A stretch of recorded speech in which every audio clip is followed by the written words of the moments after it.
everybody. Welcome to another episode of Room for Seconds. I'm Justin Egan with Craveworthy Brands, introducing this week's incredible episode.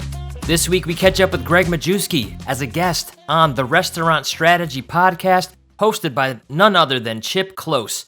And for those who don't know Chip, he's a longtime hospitality expert whose career is dedicated to helping independent restaurateurs not only become profitable, but really thrive in their markets. So, Chip Klose plus Gregg Majewski equals a masterclass amount of insight, all revisited and bundled up for you here on Room for Seconds. So buckle up, because this is one heck of an episode you do not want to miss. So let's get into it. These are the 3 takeaways from today's episode. Takeaway number 1, the value of listening. Gregg Majewski learned the power of listening from his father early on in life. He has taken that lesson into his leadership at Craveworthy Brands and has created a reliable network of friends that help improve himself personally and professionally. Takeaway number 2, building a world-class restaurant management team. Leadership requires followers. Gregg Majewski believes that effective leaders are able to teach followers gracefully. Building a positive environment that is conducive to success will inevitably lead to more buy-in from staff. And takeaway number 3, focus on the food. It's no secret that standing out in the fast casual industry can be difficult. For Gregg Majewski, since food is the most important piece to creating a consistent customer base, it needs to be available for people to try. For him, having potential customers sample good food is the greatest marketing strategy. So stop what you're doing, listen to this episode, then subscribe to Room for Seconds for weekly inspiration with more content like what you're about to hear. Thanks for listening. Enjoy the episode. My guest on today's show is Gregg Majewski. He is the CEO of Craveworthy Brands. He is also the former CEO of Jimmy John's. Yeah, a little company called Jimmy John's. His journey is incredible. The insights he provides, that he can provide through the brands he's worked with is amazing, and I can't wait for you to get to know him the way that I've been able to get to know him. First, though, we got to welcome to the show, Gregg. It's great to have you. Thanks for having me, Chip. I appreciate the time, and I always doing these. It's the best part of my week where I get to have interesting conversations with people and bring those conversations to other people all around the world. We're in something like 65 countries at this point, 5 years into the podcast. So it's a very cool thing. Thank you for waking up early. I know you're on the left coast today, and so this is an early conversation. So we'll try to ease you in and go slowly. For the listeners, give them some context about your trajectory. So, how'd you get into this? What made you initially dive into restaurants, and ultimately what led you to build a career here? Tell me what you're all about and what you're building. So, like most people, you fall into the restaurant industry by accident, and my story is no different. I completely messed up at school my freshman year. My mom and dad cut me off, and I had to pay for school. And so when I went back my sophomore year, I worked all summer to get enough money to pay my tuition, which in today's times would have been impossible. But back then you could still actually work and pay for school at the same time. And when I got back to school, I needed a job. So I applied as a delivery driver and started my restaurant experience as a delivery driver and a houseboy for the sorority houses, which wasn't a bad job. But because I couldn't afford food, the house moms were taking care of me. And so they would leave meals out for me and stuff like that so I could eat. And that always touched me as a level of hospitality. Continued to work through school in the restaurant industry, and then finally moved up with, decided I was going to go into accounting. So of all things, restaurant person going into accounting, got hired at Arthur Andersen, which thank God I did not take because I went belly up as a forensic tax accountant. And as they told me to take a semester off, a guy by the name of Jimmy John somehow got my resume. And out of the blue, I got a phone call from him, and he said, "Hey, I want you to, be my intern for the summer." And I'm like, "Who are you?" I had no clue what Jimmy John's was, hadn't heard of it. And he goes, "I'm Jimmy John." And I go, "Does nothing for me, man." And he goes, I have a sandwich company. I want you to come. I'm outside of Chicago. I want you to work for me for the summer. I'm like, yeah. Okay, whatever. And I called home and asked my parents if they had ever heard of Jimmy John's, because I was down in Kentucky and there were absolutely none. And, there was only 20 some stores at that time. And my dad goes, I know the dad. And small world, the dad gave my dad one of his first major contracts for his business for K-40 radar detector. He goes, go ahead and talk to him. So we met and sort of hit it off, and he hired me as a controller. About 6 weeks later, he offered me a full-time job as controller. And then after that, we went very, very fast, if you can believe it. I went from controller to CFO to COO to CEO, all within about 18 months. That's a quick trajectory. The rest is sort of history. We hit it off and we caught magic in a bottle and went from 30 restaurants to 300, and 700 sold by the time I left. It's crazy. So what was it about? So what was it about your resume that got it to the top of the list to get that initial phone call in the first place? I think he thought I would be cheap. Okay. I mean, realistically, he was looking for someone to be an intern. His accounting in his department was a mess, and he needed someone to come in and do the grunt work during the summer. And it was the right place, right time, and we hit it off. Yeah. And what we always joked about is that he always thought he was the hardest worker in the room, and I outworked everybody in his company from the day one. And I took charge by not leading by example, but not by being the smartest in the room. Because I was a kid. So I had to go and figure out how to do franchise audits and everything else, because they had nobody that really knew how to do it at that point. Yeah. And so I educated myself. I surrounded myself with people in the industry and picking up the phone and calling people and asking for, hey, have you ever done this before? Can you give me a little help? And they all thought I was crazy, but yet because they thought I was so nuts, and because I actually called them and asked for help, they all started mentoring me. Yeah. So I had this perfect storm of being this young kid with all these incredible old mentors that I just picked up the phone and said, screw it, I'm going to ask a question. And, and they, back in that day, it was hard to get a hold of people because you had to call their desk phones, or you had to find their email. It wasn't like you could get a cell phone or go online and look at social media. You actually had to work to get them. Right. And they all thought it was so impressive that I hunted them down to ask a question, and the rest was sort of history. And then I continued to learn. Got into ops because his ops team quit and he was going away for a little bit. So I went down to Lafayette, which was our busiest store, and started learning how to run a restaurant. And, that's my favorite part of my restaurant career, was those 2 weeks that I spent in that store, because the manager, who was our manager of the year, would run the busiest store. So I would get down there and he worked night shifts, because that was when it was busy and Jimmy John's closed at 3 a.m.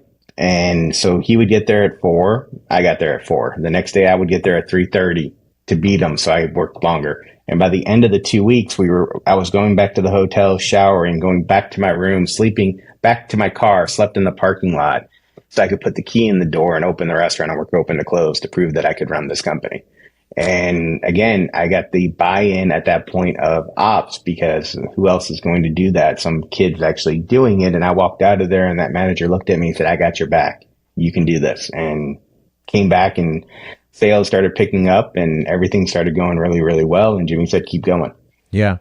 I want to go back a little bit. You sort of glazed over something that I think is probably worth touching back on. So you're sort of honest and said, yeah, you screwed up your freshman year, your parents cut you off, and so you sort of had to figure it out on your own.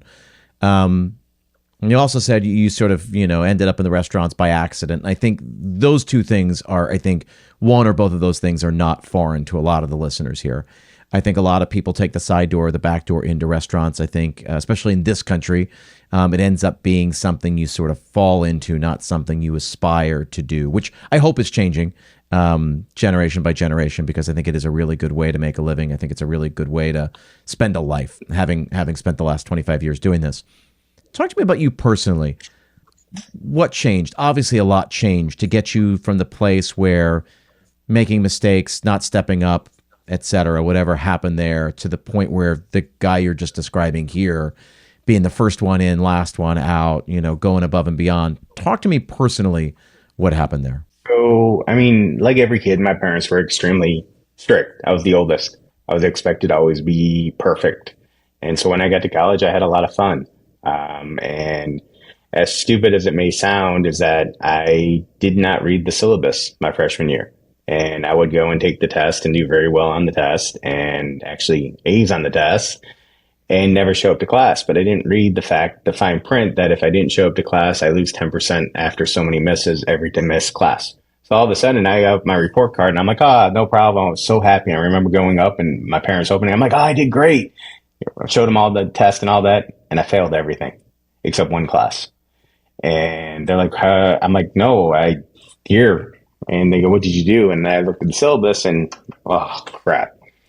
And stupid me did it the second semester the same way. I didn't learn.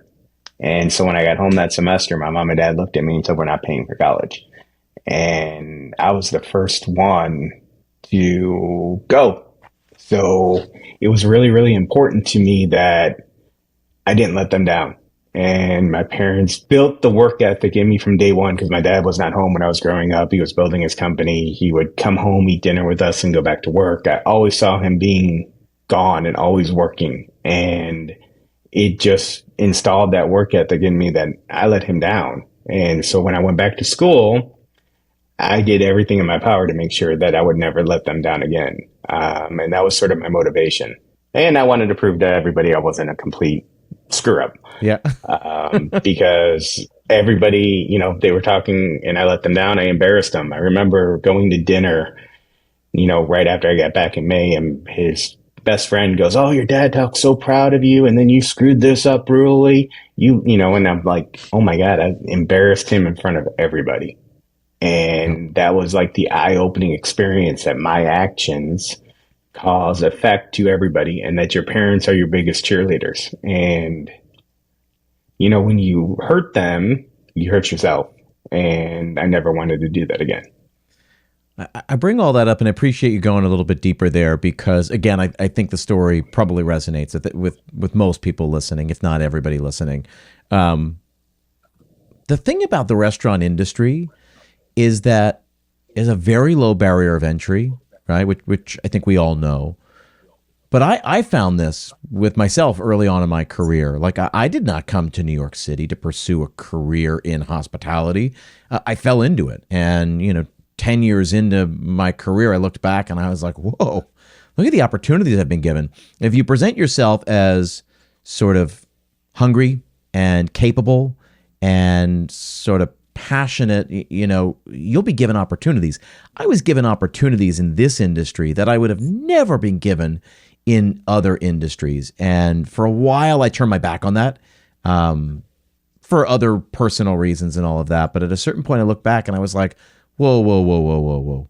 Look at who I've been able to work with. Look at the restaurants that I've been able to open. Look at my resume. I mean, I always joke around.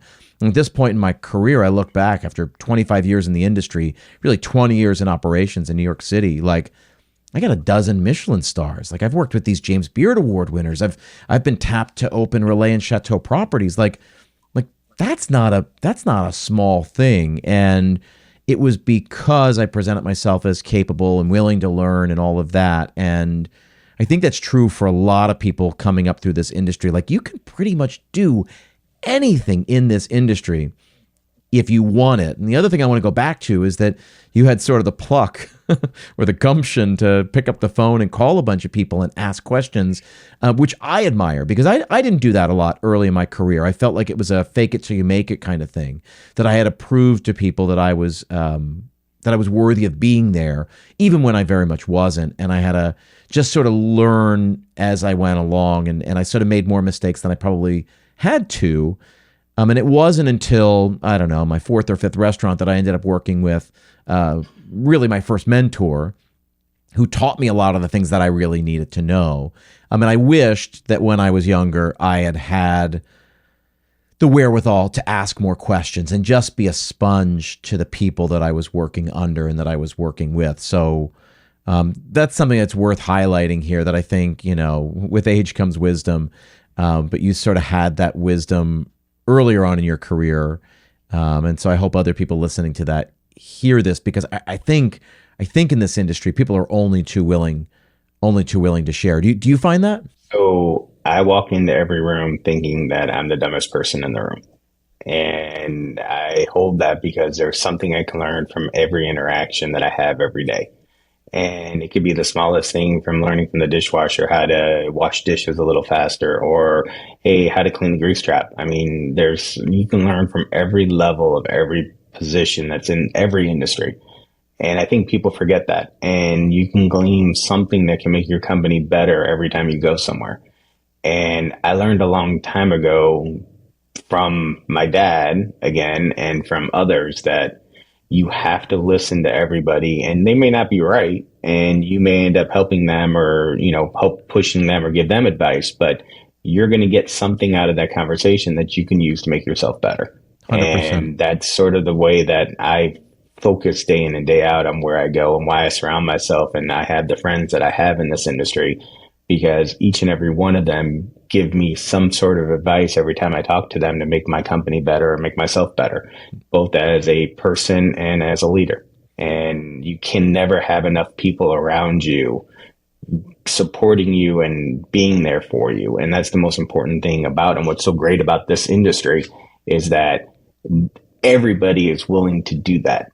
Yeah. And the few that aren't, we all know who they are. Yep. And, but everybody else in the majority of this industry will go over and bend over backwards to answer a question or give someone advice or to help them through something, or at least steer them in the right direction. Totally. And that's sort of what is so cool about the restaurant industry. Because in the manufacturing world, everything's a secret, and you can't talk or tell anybody how you're doing things and this and that, because you're all fighting for that next great product. In the restaurant industry, we all steal everybody's ideas anyways. There's not an original restaurant idea out there. Chicken tenders are not new, but yet they're the hottest thing in the world, but they've been around for how long? I mean, since the 70s, but now they're the coolest thing in the world. But we all steal from everybody here. And so we're not afraid to have those conversations, or how you're marketing, or how to do that. And those are the things that makes me very passionate about what we do every day. I'm Gregg Majewski, and I've been a multi-unit operator for 26 years. I know how great it feels owning the right franchise brand, but choosing the right franchisor feels even better. At Craveworthy Brands, our hospitality-driven culture sets us apart because we're invested in your success at every single stage of your journey. We're operators alongside you, paving the way forward to give you a head start on greatness. Start your franchise journey at craveworthybrands.com. It's funny, one of the first consulting jobs when I was moving out of operations into a consulting role, and I just thought, I think I can help restaurants and sort of come in and be that outside objective eye, which largely I was.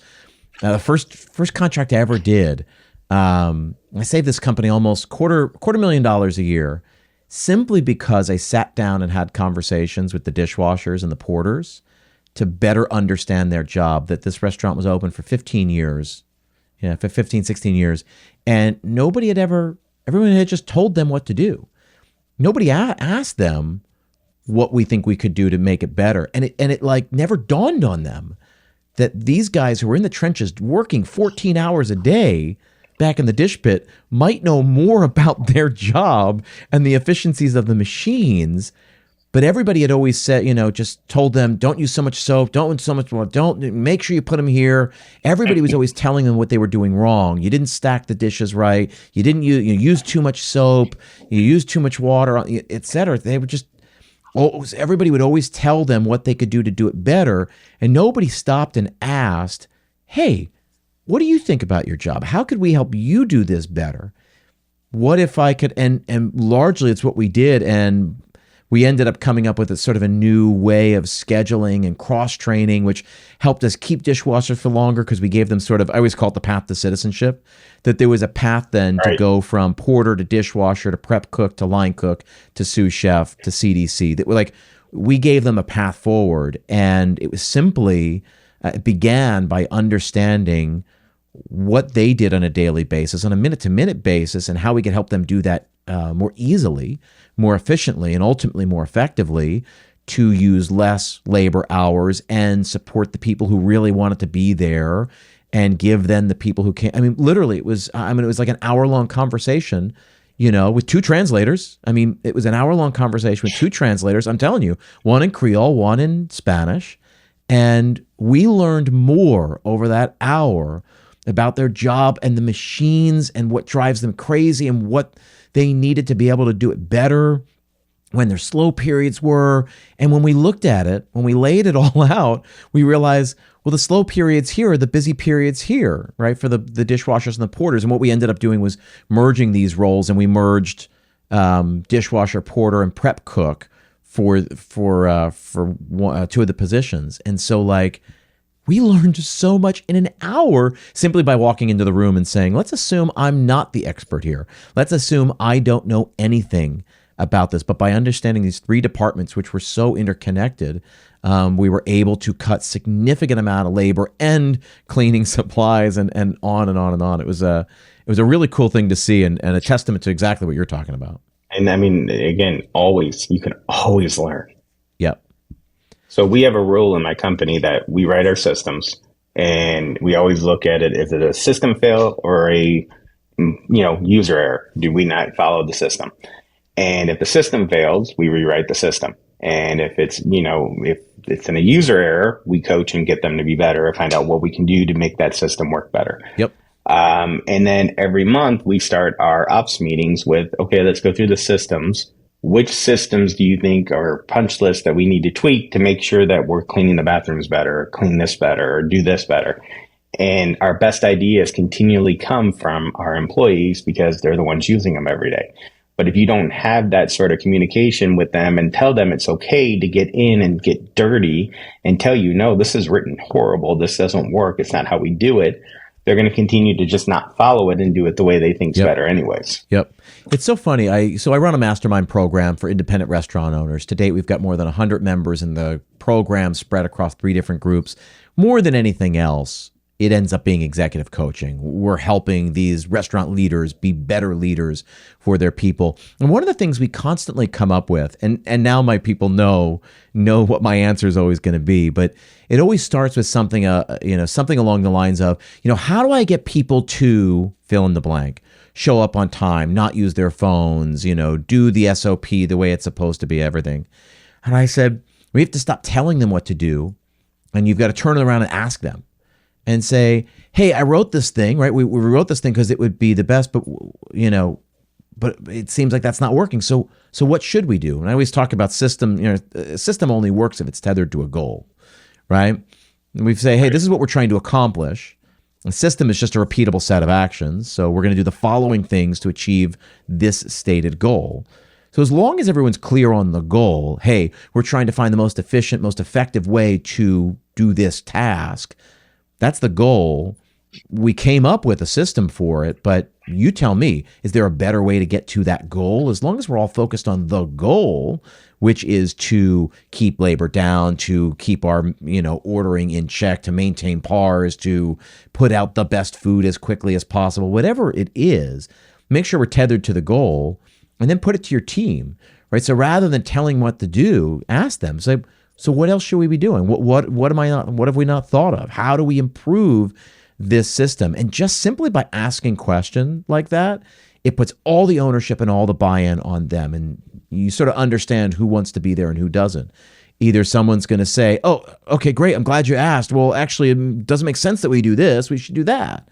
Or you're going to get people say, oh, I don't know, it's not my job. Just tell me, right? Like you're going to learn. But most of the time, our people really want to be a part of this and really want to help and really want to do a good job.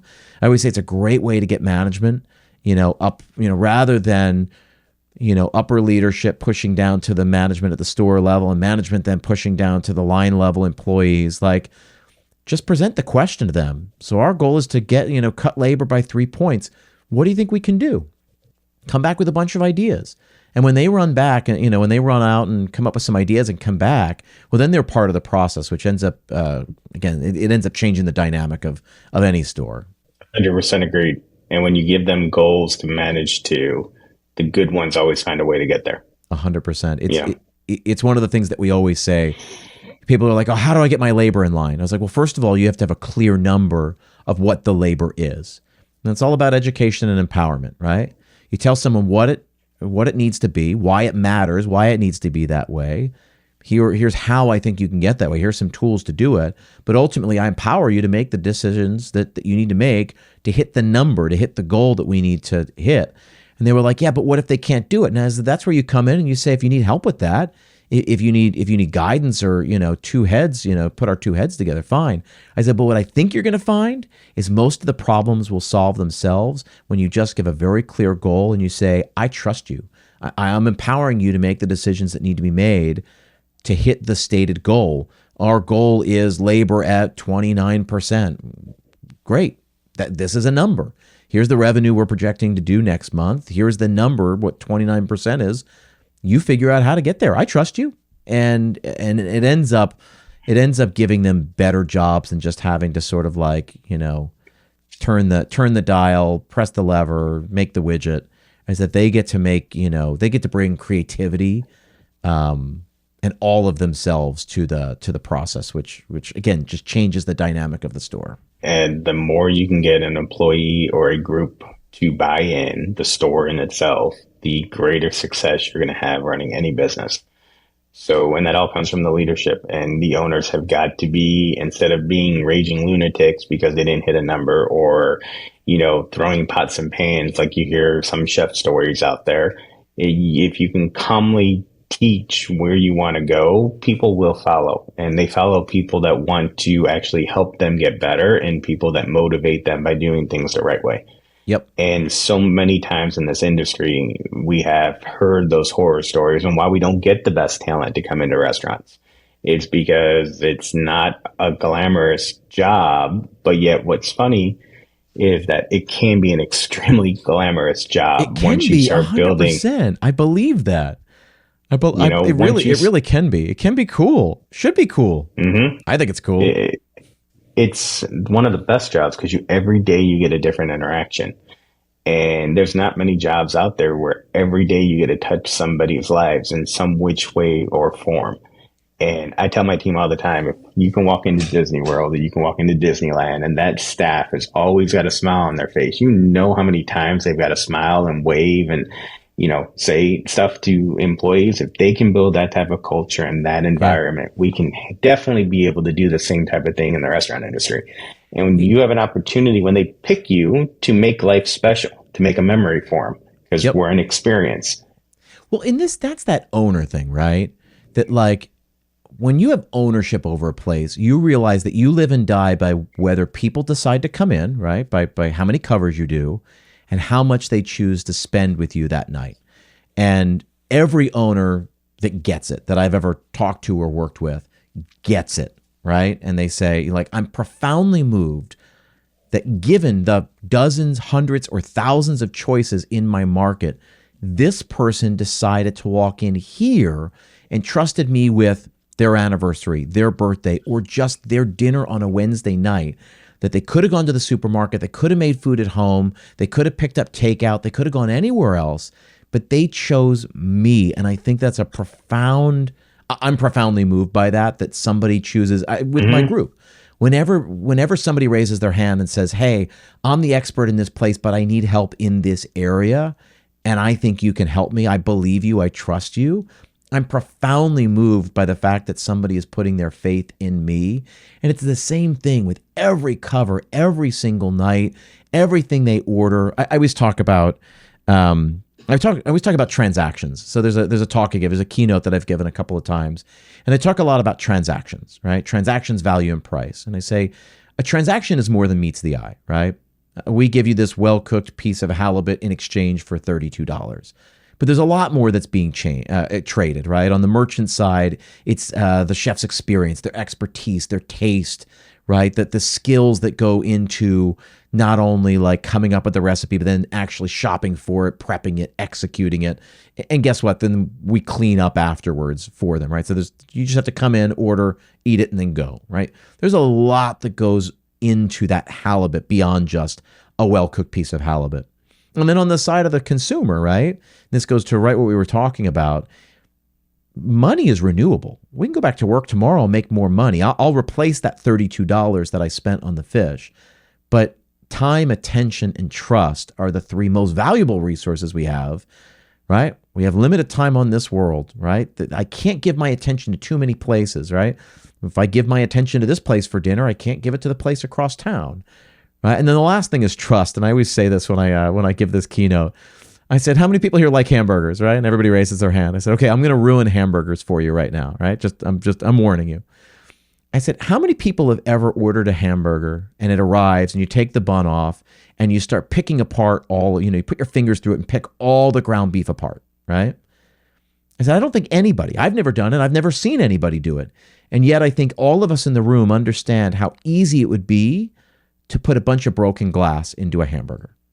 It would be too easy to do that, to throw broken glass in. And everybody in the restaurants, every guest sits down, orders with somebody that they don't know, they've never met, and trusts that somebody somewhere else in the building that they've never met, don't know, can't see, will do exactly what they asked, right? That it's a burger medium rare. Forget the fact that they might overcook it. We trust that they're going to cook it to temperature. But they could do really bad things. And again, I use the broken glass in hamburgers as an exaggerated version because we all realize how easy it would be to do that. We trust people to not put broken glass in our burger. And we just put ketchup on it and start eating it. So I'm profoundly moved by the fact that people trust us to take care of them, that to prepare something that they're going to put in their body. And I think again, goes back to this. I think we get to do a really special thing in this world, that we get to take care of people. We get to feed people, give them things that nourish them, put them into their body, be the backdrop for celebrations and so much more. We get to feed them as they're running late for work, so they don't miss that meeting, so that they don't lose their job. We give them the bagel sandwich and the coffee, whatever it is. I think what we do is meaningful, more meaningful than I think we give ourselves credits for. I want to use this because you talked about your company and some of the philosophies in your company. Let's talk about, right? So we talked about Jimmy John's, your quick rise. You were there for a while. You've now got this company, Craveworthy. So talk to me about what this company is. Talk to me about what made you start it and what makes it so special. So Craveworthy is a platform company where we're acquiring brands or developing our own brands and restaurants to grow on a national stage. So we created a team of restaurant experts that we put together so we could provide incredible talent to emerging brands that we've acquired or started. That typically you don't get that type of talent when you're first starting in a restaurant company. So a 4-unit chain, for example, would never have a VP of finance from McDonald's being your CFO, would never have Greg Creed as an advisory board member to Craveworthy and a partner. Would never have access to me and stuff like that. So, we built this so we could help these emerging brands scale and grow as fast as humanly possible and get to the stage to compete with the national players. And what I've seen over the last decade or so is that the emerging brands have struggled so much more because they lack power to go and actually negotiate with the Ciscos and all that of the world. And so we were at this huge disadvantage of trying to get from one restaurant to 2 restaurants to 4 restaurants. So when I find a incredible brand I want to partner with, we bring them in and then provide them all that buying power and knowledge and training sources and tech that they need to compete against the Raising Cane's and the big boys of the industry. Yeah. And that's really what the idea behind Craveworthy was. And that knowing that if I bring in, right now we have 8 that are brick and mortar, 11 total brands in our portfolio, and Craveworthy Kitchen that rolls out later this week, which will be our virtual brands in our own restaurants. We provide a level that nobody else can. And now we're able to compete at a much bigger stage faster than what we would have been if we were just trying to grow one. Yeah. And we know that if I hit 2 or 3 of these, obviously, we're laughing because most people get to hit 1. And by having this sort of team in place, our odds of hitting 2 or 3 or 4 or 5, or God forbid I hit 8, the returns are just priceless. Yeah.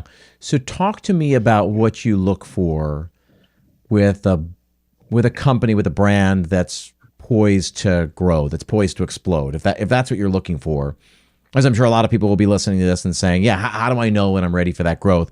What are you particularly looking for in a brand, from concept wise, from operations, from some of the systems that are in place? How do you know they're ready for you? I mean, first thing that we always look at is food. And if the food is not awesome, then I don't want to be a part of it. Yes, I can fix food. I can go and do all that. But if your food isn't already, on the upper echelon or something different, it's something that doesn't motivate me to get involved. Okay. If you can't be passionate about what we do every day, then that is serving our guests a great product, then you're out. So there's been a lot of people in the last year that have come up to me and wanted me to look at their brands and stuff like that. And their food is just food. Not bad, not great, but just not earth shattering. So that's the first segment, and everybody thinks they have the best product in the world. And what I've learned, and I tell people, is that if you had the best product in the world and you really are in that position, then you'd have lines out the doors from the time you open to the time you close. If you don't have that, there's always something that you can tweak to make something better. And you can't stop tweaking until you feel it's absolutely perfect and that you have those raving fans. And that's my brands, that's my old brands, that's everything. You can never stop tweaking.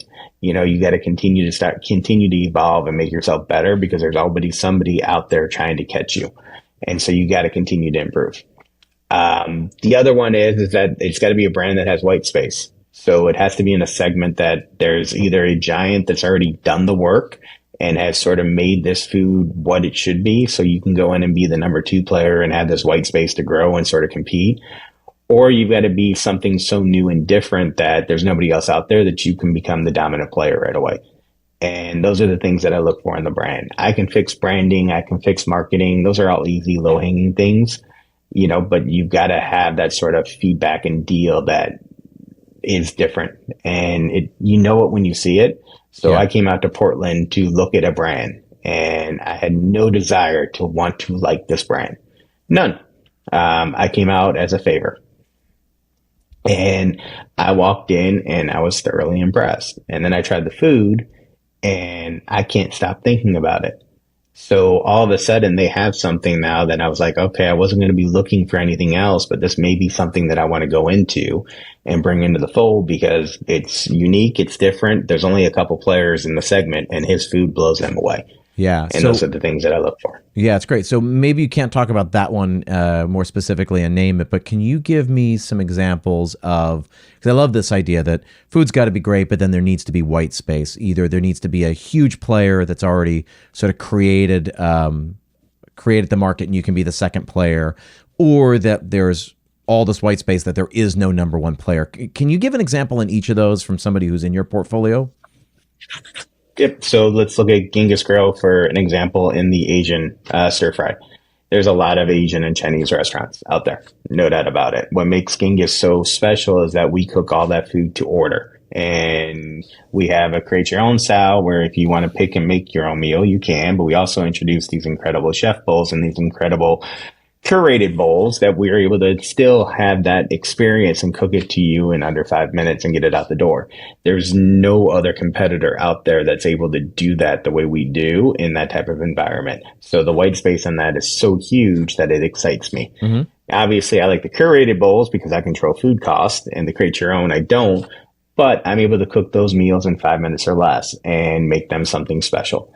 Okay. And so if you go into the competitors in that one, a lot of those sit in steam tables, and we don't do any of that. So that's the point there that I'm truly intrigued by. The other one now that has that giant would be Wing It On. So Wing It On, I came into that brand and knowing that Wingstop, and there's a couple other players out there.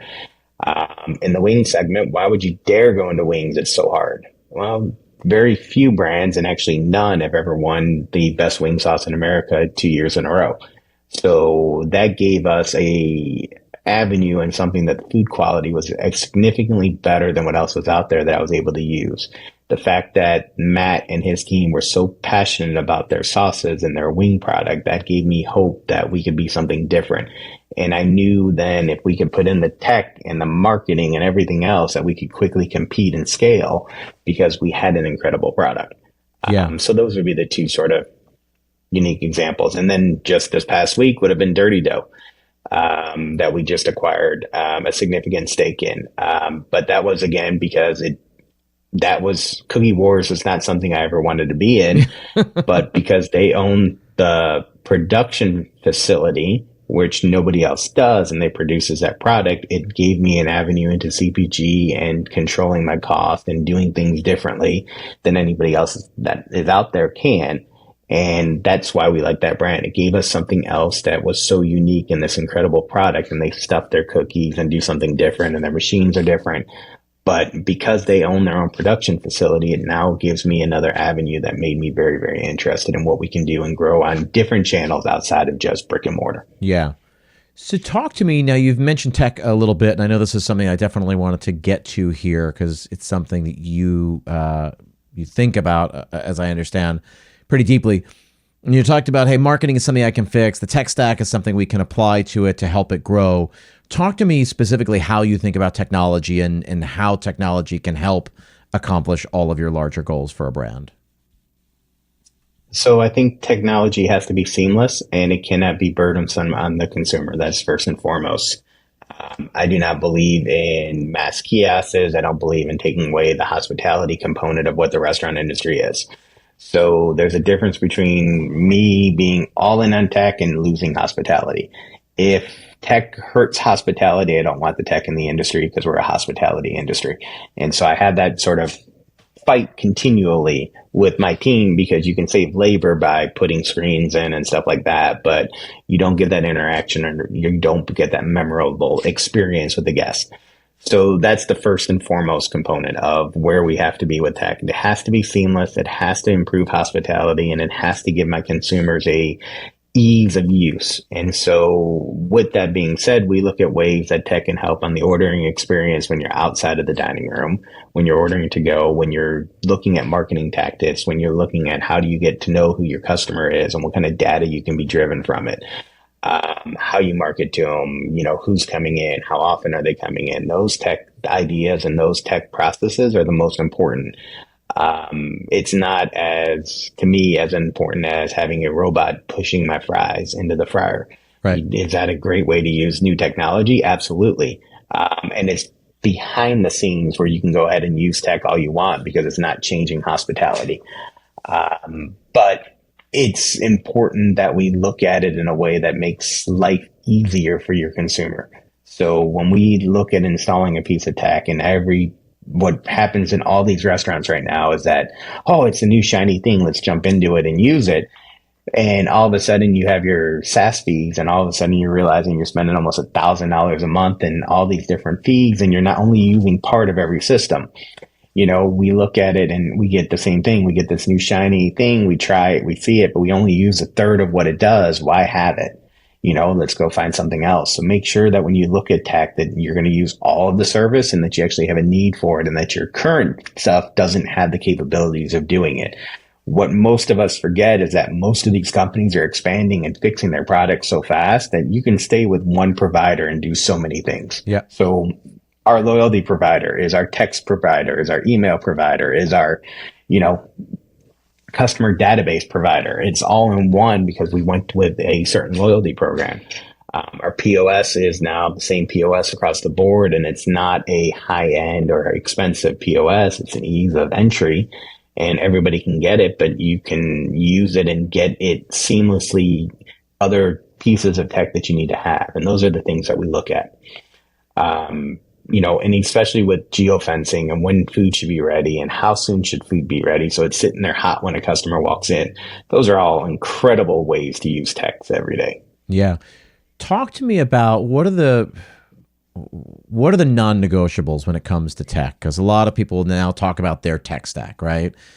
For you, as you've learned so much about this and as you've been really methodical about, to your own point, right? Like, we only use a third of this thing, so why are we paying for it? And you've obviously done a lot of this through, 2 steps forward, 3 steps back kind of thing. What are your non-negotiables? This is what I need, I think, in the current climate or moving forward. This is the kind of stuff we're gonna need. What's on that list for you? It's to make the experience easier on the consumer.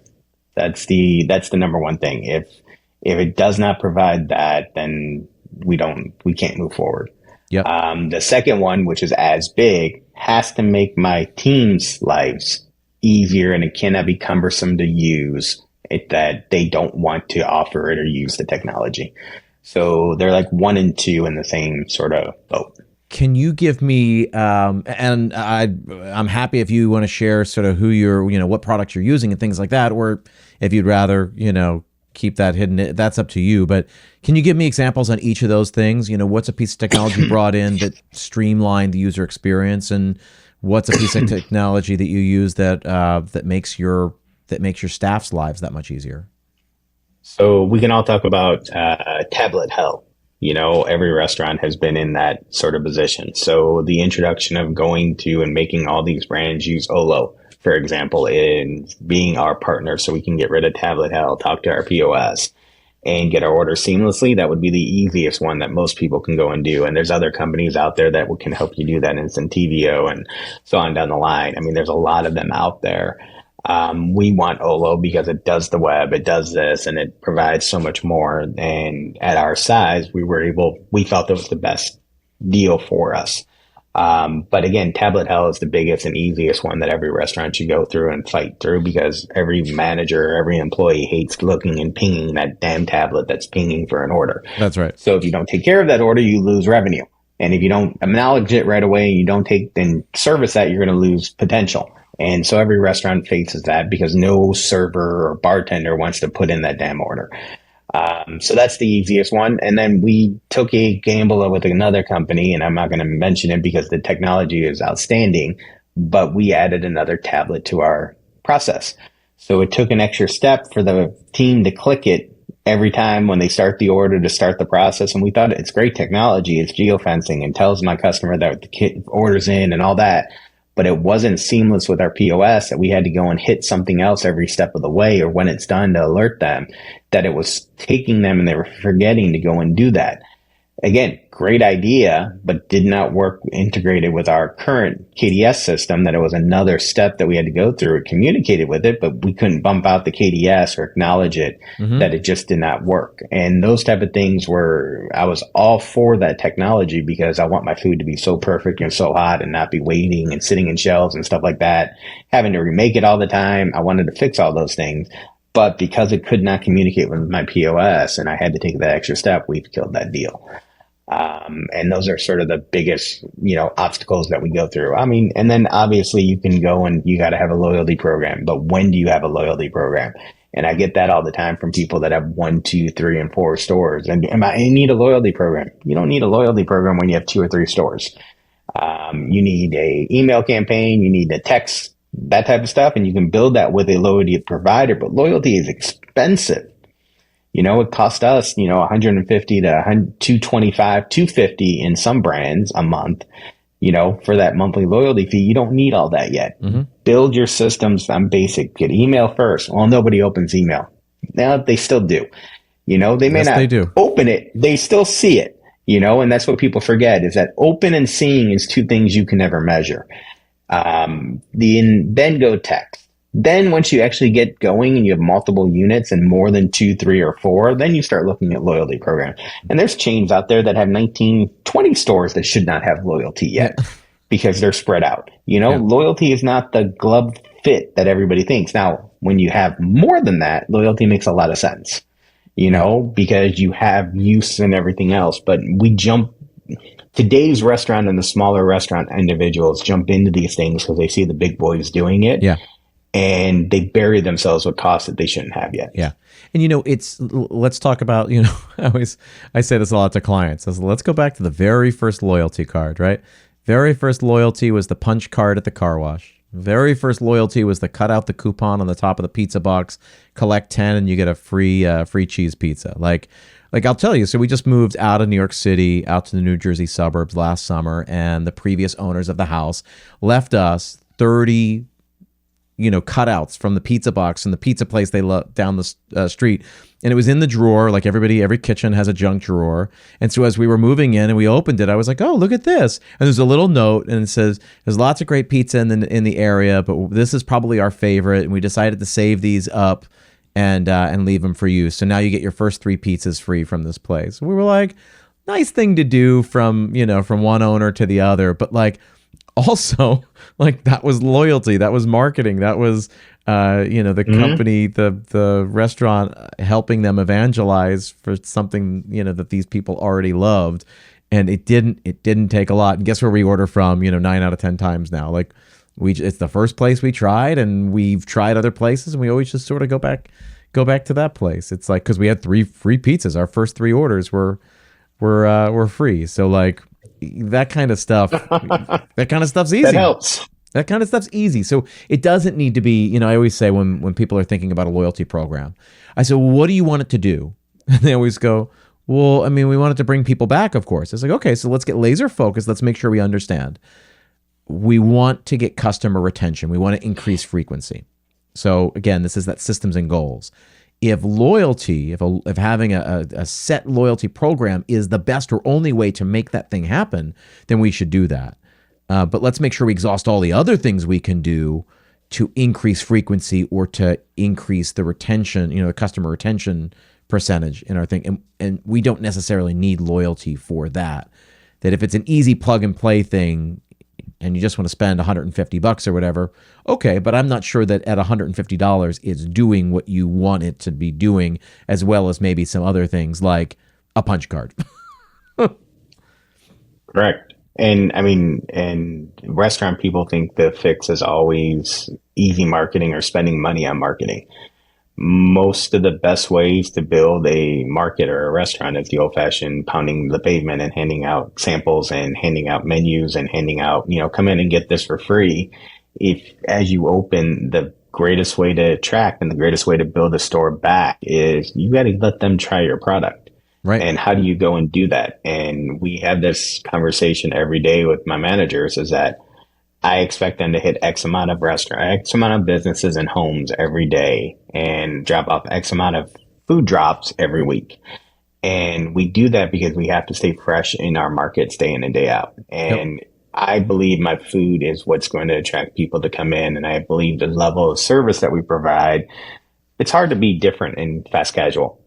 So we have to be good at service and we have to be great at service, but they don't remember great fast casual QSR service. They remember great food and, that it was on time, that it was made the way they want, and that it can be reliable, dependent, and consistent. 100%. And those are the things that you've got to focus on. And if your food is king and you take care of that and you believe in it, then give it away. When you're building a marketing campaign, don't worry about, you got to spend X to get this. If you're trying to build it, give something away and let them try it. Put your money where your mouth is and get them in, because people come for free. And if it's good when they come, they'll come back. 100%. We always use, it's funny because I was just down in South Carolina doing a marketing summit, hosting a live event for all of the mastermind members, and other people were there as well. And we basically got 100 restaurant owners in the room together, and we're really going deep on a lot of this stuff. And we gave 2 great examples. We said, what happens every time you go to Costco? You walk around the store and everyone's giving out food. Why do they give out food? They give out food because they're hoping you go, that's really good. Yeah, we'll get a bag of that. We'll get a box of that, right? They do it because it works, right? Now, the other example I always use is like HelloFresh, right? The delivery meal kits, right?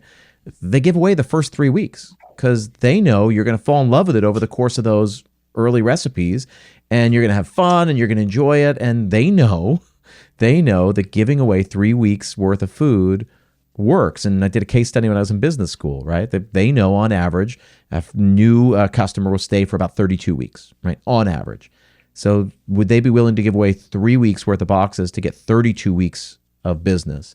And the answer is a resounding, yeah, absolutely. We're gonna do that. Without a doubt. Yeah, I mean, their acquisition cost is somewhere around $170, $180. Actually, real cost is under $100 when they look at their actual plate cost. But would we spend $100 to generate roughly $2,000 in revenue? I think we'd take that trade every day of the week. Nonstop. And I mean, it's sort of what we're doing with the grand opening campaign that we just did. We had a great offer for the grand opening, and then the next 3 weeks, the offers get better.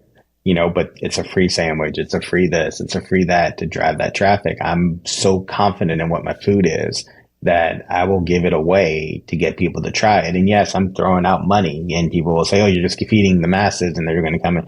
100% they are. I'm going to have people that come in just for that free product and may never come back. But I'm going to collect 10 or 12 of them that are going to become loyal customers. Mm-hmm. And as we did the grand opening event, to sit there and have people come up to us and tell us, oh my God, the food was so good. I could not realize that a chicken sandwich should be this good. You make those connections and you get them. They're going to remember that. And then when they get the next one, they're going to be like, oh yeah, that was great. Let me go and try that again. And hopefully by that fourth time, you've now created a raving fan that they're going to come in continually. Yeah. And then it's how you keep them and what you do, how you keep them after that. But marketing and getting people into your restaurant is hard. 100%. And you've got to be, it's a long process. And just like you said with the boxes, it is a 3 or 4 time experience that you got to get people in to try your restaurant before they become regulars. We know the data is really clear. I always talk about, so whenever I talk about marketing restaurants, I always say there's only 3 things we got to do. We got to get them in. That's customer acquisition. We got to get them back. That's customer retention. And then the last piece is we got to get them talking, which really has to do with evangelism, which is word of mouth. So if we can get them in, we got to get a plan for getting them back. And then we need a plan for getting them to talk about us. It sounds simple, but there is something really simple about it. And I always say we work it in reverse order, right? So let's make sure that everybody who comes in is going to rave about us and is going to come back, so that we can then, when we spend our acquisition dollars, we know that, man, everybody who comes in, we know X% are going to talk about us, X%, Y% are going to come back. Because acquisition is the hardest to do, the most time consuming, the most expensive. So before we go to that effort, let's make sure we got a plan in place to get them back and to get them talking.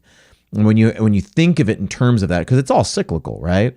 When you think in terms that allows you to be much more, again, it's the systems and goals thing, right?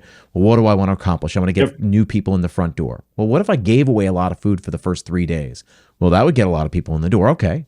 Then when we get a lot of people in the door for our free food, what are we going to do to get them back? What are we going to shove in their hands? In order to get free food, you have to sign up for our email list, and we send them another offer later that gives them a discount. Hey, anytime, what's the thing that gets them to do the next action, which we want, which is we want you to come back and pay for it now. Like, it's all very, very simple, and we don't spend enough time. And pay for it over and over again. Yeah, and we don't spend enough time thinking about. I always say, like, marketing's simple. It's not easy, but it's simple. Like, you just have to boil it down to what you want to happen. I want people to try us who have never tried us. Okay, that's a very specific thing. We got to figure out who hasn't tried us yet, and we have to figure out what would make them come try us. So letting everybody know we got free food for 3 days when we do a grand opening or for the first day or whatever, that's a pretty good way. And then we say, okay, well then how are we going to get these people back? I want everyone here to come back sometime in the next 30 days.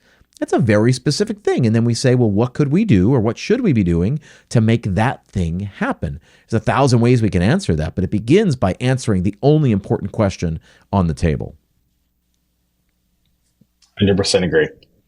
So I want to talk, I got 5 questions I always ask everybody, but before we do that, I want to talk a little bit about the future, because you started talking about technology and sort of your barometer for how you put technology in. Number 1, it needs to make a better experience for the guest. Number 2, it needs to be better for your staff, and it can't take away the hospitality. If those are sort of the 3 metrics that you laid out.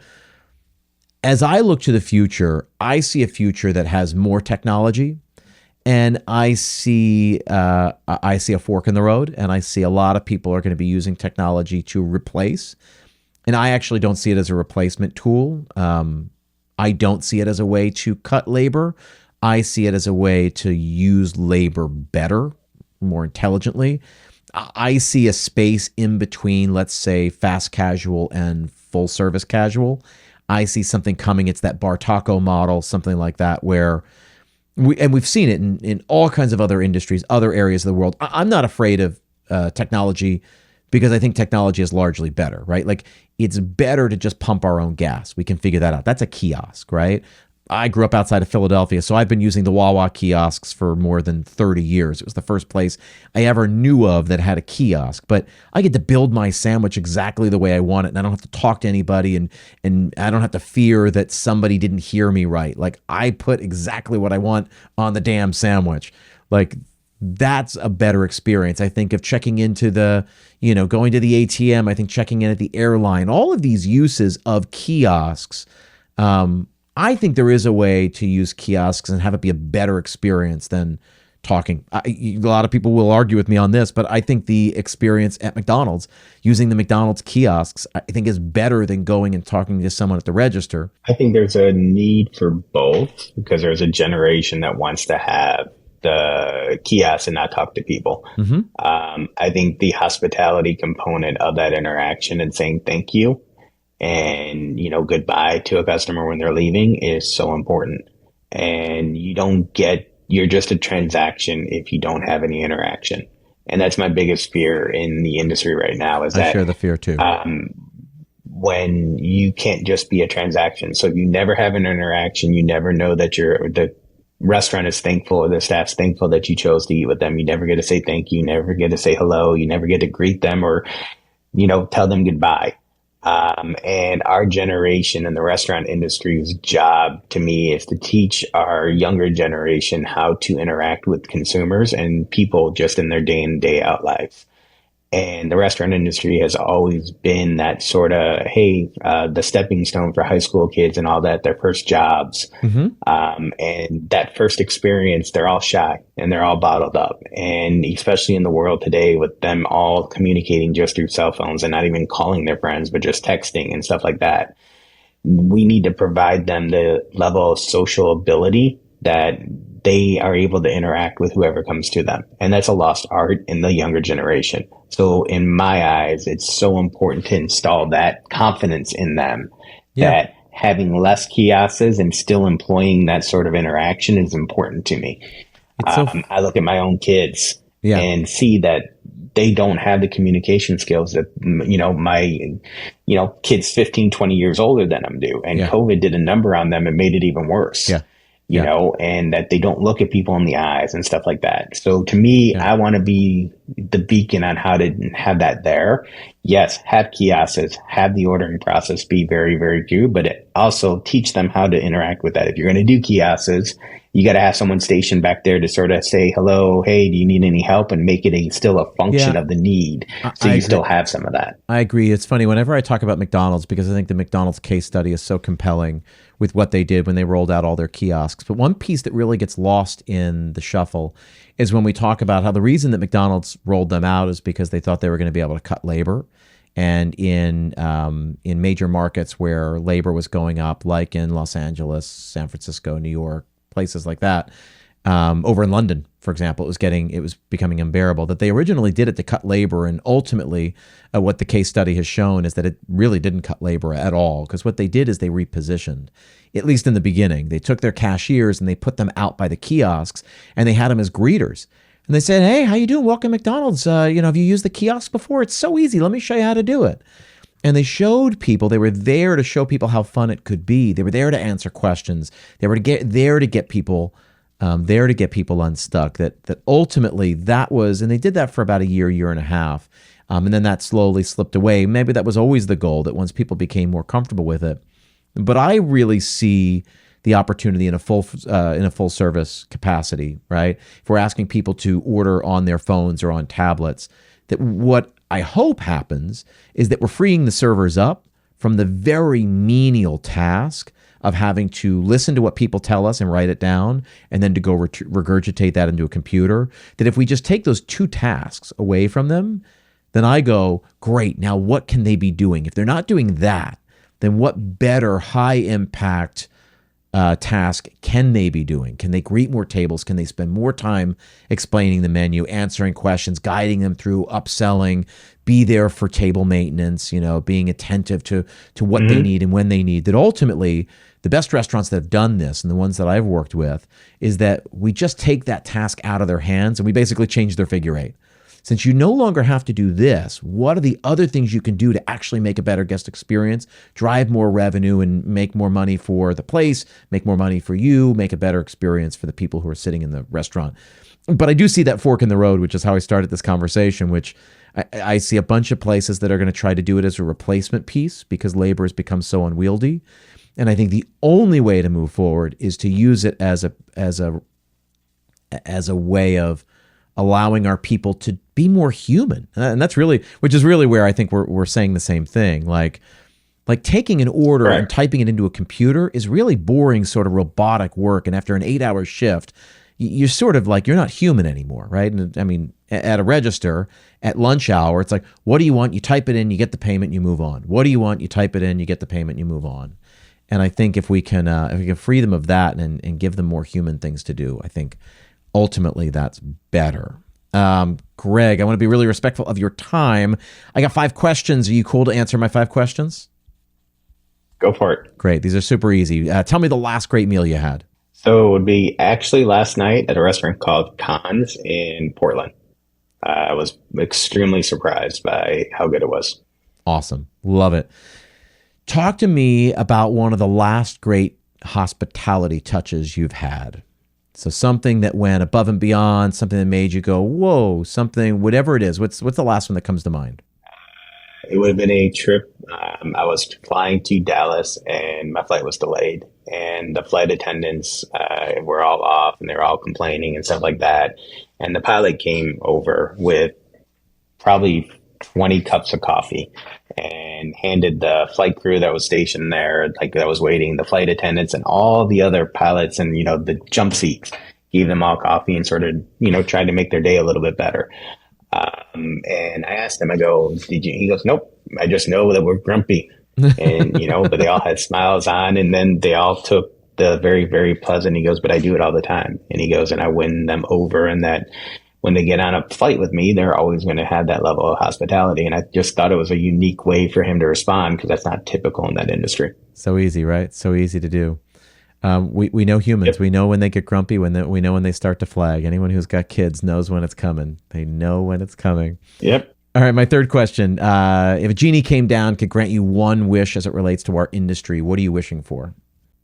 Better economy on a consistent basis and the ups and downs of the outside forces that affect our industry disappear. Yep. All right, fourth question. What would you tell someone who's about to open their first restaurant? Be patient, follow your game plan, and continue to ask advice from others. I love it. All right, last question. I want you to tell me about the future of restaurants. And we've sort of dug into this a little bit, but I want you to look 5 years down the line and tell me something, what's coming that other people may not see coming. I think you're going to see a step back into the simplicity of restaurants. You see the menus right now slowly shrinking. I think that trend is going to continue. You're going to see a higher end focus on being good at only doing what you're great at and not trying to be everything for everyone. And I think that trend's going to come down the line from the big boys all the way down to the mom and pops. And because that's what our consumers want. Yeah, I love it. Gregg, I really appreciate your time. Where can people go to learn more about you, the company you're building, what you guys are up to? Where should we send them? So obviously go to craveworthybrands.com. You can find all the information there. You can follow me on LinkedIn. Just type in Gregg Majewski. And obviously, if you need any advice or any help, that's the best way to get a hold of me. And my email is very, very simple. Gregg, double G at the end, at craveworthybrands.com. And I'll answer any question for anyone anytime. Perfect. We'll include all of those links in the email in the show notes. So if you're listening here, don't feel like you got to scribble it down. You will find all that in the show notes. Gregg, I appreciate your time, your insights. Thank you so much. Any last words of wisdom before I let you out of here? Nope. The biggest one is continue to have fun with what you're doing. This is an incredible industry and treat people the way you want to be treated and you always win. I think it's a really special thing that we get to do. Again, it's that time, attention, and trust. I think the fact that people trust us with their biggest moments, right? Like I always say, like we go out to dinner for our birthdays. We don't have to. Like culturally, like whoever started that, that's amazing for us. That for our birthday or an anniversary or a graduation, what we think of is sharing a meal. We could just easily go to a movie. We could easily go for a hike. Culturally, that could be different. 200 years ago, we could have done something different. And people choose, they say, nope, of all the things that we can do to mark this occasion, I want to go have other people create really great food for me. And I think that's a really special thing. And you can extrapolate that out into any place you see. I think we're very fortunate to be able to do what we do. Gregg, thank you so much. I appreciate your time. Have a great day. Hey viewers, thanks again for supporting Room for Seconds. If you found this episode inspiring, interesting, or any bit informative, please hit that little subscribe button down at the bottom so you never miss an episode. In my 26 years in this amazing industry, I've been blessed with incredible mentorship. This show is my way of giving back. Follow me on LinkedIn, search Gregg Majewski, on Twitter, @Gregg_Majewski. If you still have room for more, visit our website at media.craveworthybrands.com. You'll find more videos, shows, notes, blogs, resources, and an easy way to get in touch with the Craveworthy Brands team. I'm your host, Gregg Majewski. Thanks again for tuning in to Room for Seconds.